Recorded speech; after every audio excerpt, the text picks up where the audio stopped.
Tegak berdiri, tiang lima, saling berpaut, sama menyama.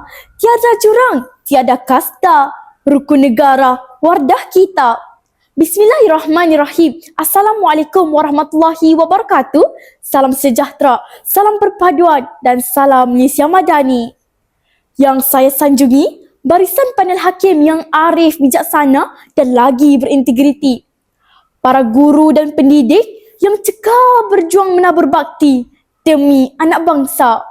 Dan seterusnya, kepada para pencinta ilmu yang menjadikan wardah pidato ini untuk menyemarakkan rasa cinta kepada agama, bangsa dan tanah air tercinta. Para penonton yang saya hormati, kepercayaan kepada Tuhan prinsip utama. Kesetiaan kepada raja dan negara dijunjung bersama. Keluhuran perlembagaan benteng kita. Kedaulatan undang-undang dipelihara sentiasa. Kesopanan dan kesusilaan asas budaya. Inilah 5 prinsip yang sering diungkapkan di bibir agar menjadi pedoman hidup yang membentuk peribadi dan jati diri. Ya, jati diri. Jati diri inilah yang menjadi perisai untuk kita hadapi cabaran pada hari ini dan masa hadapan. Rukun negara mampu melahirkan 3 jati diri rakyat Malaysia yang ampuh. Pertama, kerohanian yang kukuh. Kedua, semangat cintakan negara. Dan yang ketiga, adab dan akhlak yang terpuji. Saya Nur Ain binti Fazrul Effendi berdiri dengan penuh iltizam untuk menyampaikan pidato saya pada hari ini bertajuk Akar Rukun Negara, Teras Jati Bangsa. Sidang penonton yang saya hormati, jati diri pertama ialah kerohanian yang kukuh. Mengapa penting nilai kerohanian ini? Kerohanian ialah kekuatan dalaman yang menghubungkan manusia dengan Tuhan serta membimbing manusia untuk memahami tujuan hidup, mengenali nilai kebaikan dan menjauhi keburukan.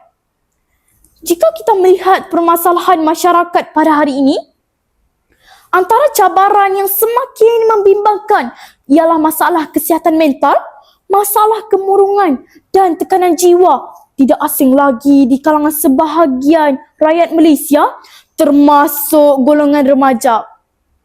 Lebih menyedihkan, terdapat kes yang menyebabkan segelintir di kalangan mereka memilih jalan yang salah sehingga sanggup mencederakan diri. Malah ada yang nekat mengambil nyawa sendiri. Ada juga kes yang menyebabkan sekalangan mereka memilih jalan pintas untuk mengubat jiwa yang lara. Lihat sahaja tentang fenomena penyalahgunaan dadah sintetik dan ketagihan vape. Bermula dari mencari ketenangan, akhirnya mereka terjerumus menjadi zombie yang hina. Di sinilah penting benteng kerohanian sebagai benteng kekuatan jiwa. Kerohanian melahirkan rasa harapan ketika berdepan rasa putus asa dan rasa tenang ketika berdepan dengan tekanan. Sidang penonton yang saya kasihi, nilai kedua yang menjadi teras kepada pembentukan jati diri rakyat Malaysia ialah semangat cintakan negara. Semangat ini lahir daripada penghayatan terhadap prinsip kesetiaan kepada raja dan negara dan keluhuran perlembagaan yang terkandung dalam rukun negara.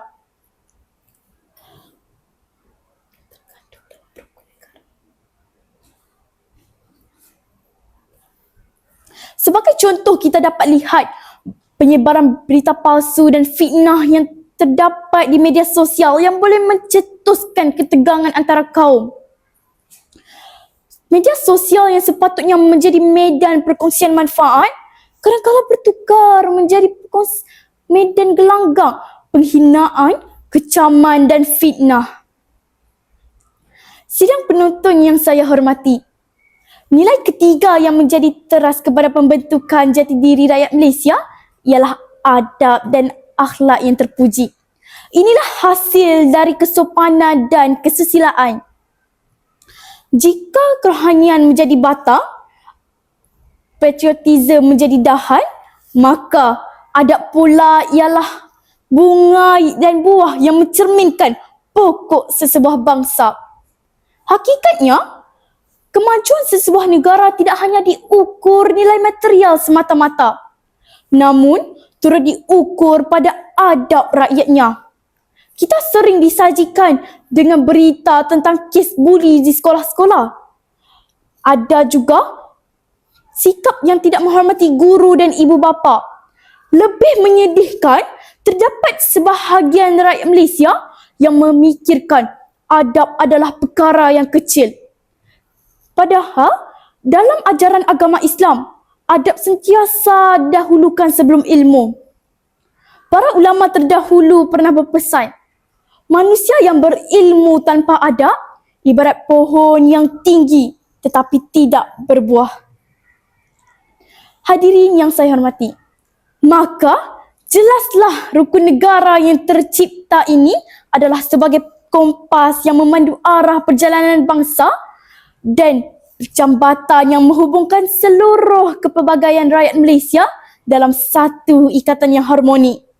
Jadi, mari kita bersama-sama menjadikan rukun negara bukan sekadar slogan yang dilaungkan, tetapi sebagai prinsip yang diterjemahkan dalam jati diri rakyat Malaysia. Sebelum saya mengakhiri pidato saya pada hari ini, izinkan saya memetik bait yang cukup bermakna daripada sastrawan negara Allahyarham Datuk Usman Awang. Engkau Ibu Murni dengan jasa abadi, berdetik didenyut nafas kami kerana kita satu sama dipunyai. Sekian, wabillahi taufiq wa hidayah. Wassalamualaikum warahmatullahi wabarakatuh.